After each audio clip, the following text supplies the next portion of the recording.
Job interviews suck.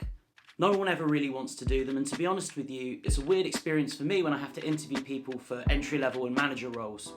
I think it's something to do with the fact that growing up, I watched things like Dragon's Den and The Apprentice, and they gave me a warped perception of what interviews and business would actually be like. These TV shows are to business what porn stars are to sex, and it primed me to expect a much harsher reality. Personally, I found that the best interviews that I've been in for jobs in media agencies aren't ones where someone's been trying to trip me up like that bell-end Claude on The Apprentice. Many industries probably do still exist in this weird, hard-nosed business fantasy of the 80s. In modern agencies, it's usually far more relaxed. But having said that, you still got to impress.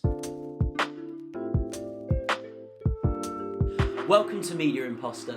I'm Jack and I'm here to help you make sense of advertising, creativity and careers. This is the first video in the Impostor Interview Guide. If you're interviewing for your first, second or even third job in media and advertising, this series will help guide you through the process and make sure that you nail it. And why do you have any knowledge of this then? I'm actually currently in the process of hiring people for my team, and over the past few years I've conducted loads of different interviews for quite a few different roles. So if you're applying for a grad role, an exec role, a senior exec role or a manager role, I've got a pretty good idea of what's going to help your chances. In today's video we're going to be looking at the interview process. I'm going to talk about what you can expect at each stage and what people are looking out for in applicants. Keep watching through to the end because I'm going to finish up on something that trips up quite a lot of promising candidates. If you like the sound of this, then please do hit that subscribe button to get updates when I release the next video in the series next week. And if you've got any tips from your own experience about how to do well in media agency interviews, then please do drop them in the comments below. Let's get going. So what is the interview process? The process is generally 3 interviews in a network agency or maybe 2 in a smaller agency. At the first stage, you'll speak to someone from HR. They're basically going to be screening you to make sure you are who you say you are on your CV and to work out if you're an idiot or not.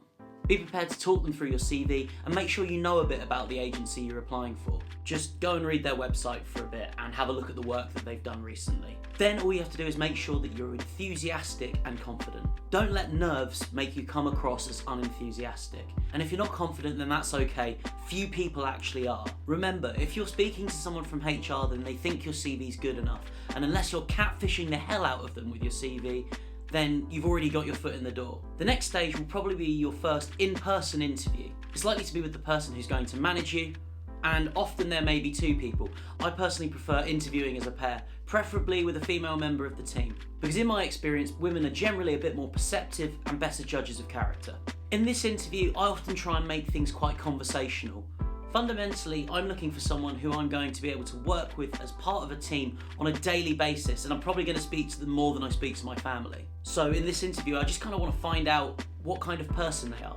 Again, you're going to have to talk through your CV, so make sure you've got a summary of your CV memorised. Don't take ages doing it, but just zone in on the bits of your experience that you think will be most relevant for the role. If you're unsure about what you should be including within your CV, then go and check out my video on what makes a killer media CV. In an agency, you'll rarely work alone. You'll be working as part of a team, and especially earlier on, your role will probably involve supporting the more senior members of that team. A good thing to have in your back pocket would be a couple of examples of situations where you've worked within a team and achieved something.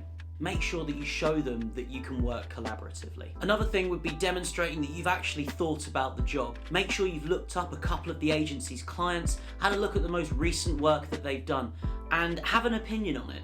You'd be really surprised how few people bother to do this.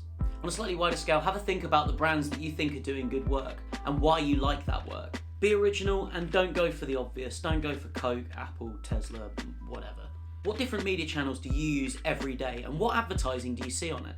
If it's digital advertising, has it been tailored to you in any sort of way? Can you see your interests reflected in the advertising that you're given? Finally, within this interview, don't be afraid to exhibit ambition.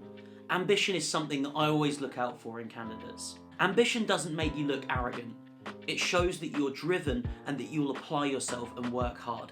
I love having ambitious people on my teams. It's enormously satisfying to watch people learn, develop, grow, progress, and ultimately get paid more. Then they can finally start getting the beers in when we go out after work.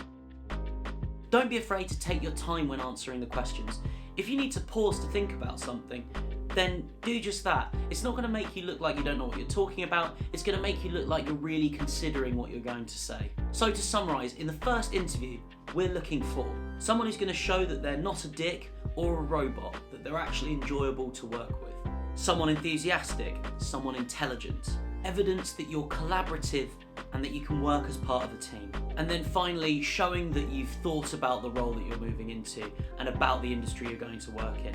If you're going in for an entry-level role, we're not going to expect you to have some kind of encyclopedic knowledge. But if you're going for a slightly more advanced role, like a manager role, we will be looking to press you a little bit on your views about the industry. Now, if you can exhibit those qualities, then it's more than likely that you'll be asked back for a second interview. The second interview can take many forms, but chances are you'll be speaking to someone a little bit more senior this time round. It could be the business director, or it could be the head of department. But don't get overwhelmed or intimidated. As my nan used to say, they all shit and fart like the rest of us, which is a very good mantra to have in your head whenever you meet someone important. In this interview, you're going to need to win over this senior person, but also, as well as demonstrating the qualities that I've just spoken about in the first interview, you're going to need to actually demonstrate your capabilities. This will likely be in the form of responding to a brief or a task that you'll be given after the first interview. This will then be something that you have to present back to them. In the next video in this series, I'm going to be going into detail about how you should be responding to these tasks. Basically a whole load of tips that will make sure that you impress. But for now, we're going to focus on why you're doing it. Firstly, it shows that you're able to take a task, a set of instructions, interpret them, and then actually produce a response. It's basic, but we need to know. Secondly, it will give us an idea on how you approach a problem and how you think. Then it will show us how you communicate those thoughts. It will then also give us an idea of how you present. Now, presenting isn't a fun thing for a lot of people and it doesn't come easily, but it is a reality of a lot of jobs within media agencies that you'll have to speak to rooms full of people or simply persuade someone who's sat across the table from you. Now, in this situation, we're not looking for Steve Jobs. You don't have to be this absolute maestro on the stage. We're looking for someone who's able to talk clearly about what they've done. Usually you'll then be probed a little bit, so just answering a few questions, and if you've done the work properly, these should be fairly straightforward. You'll be justifying why you made certain choices to give them a better understanding of the process that you went through and how it all came together. After this, you'll probably get a few more classic interview type questions, but then at the end, you'll get the opportunity to ask your own questions, which is really, really important. Asking the right questions at the end of your interview can really make you stand out because it's an opportunity to show how much you've thought about the role.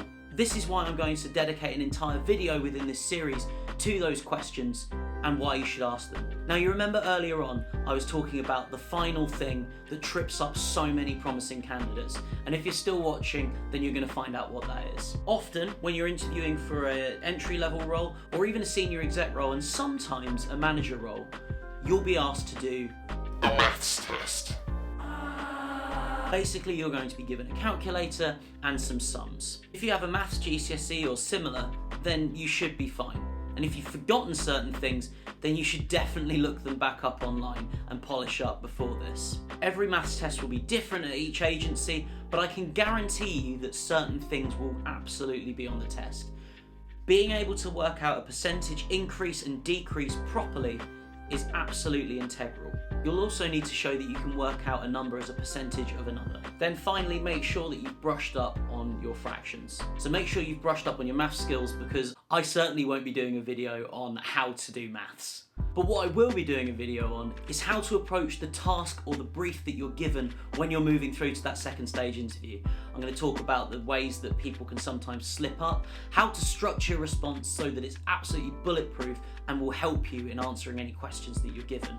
Basically, I'm going to make sure that you seriously impress. Make sure you hit that subscribe button and become an imposter with the rest of us. And if you've made it this far, thanks for watching. We've got this.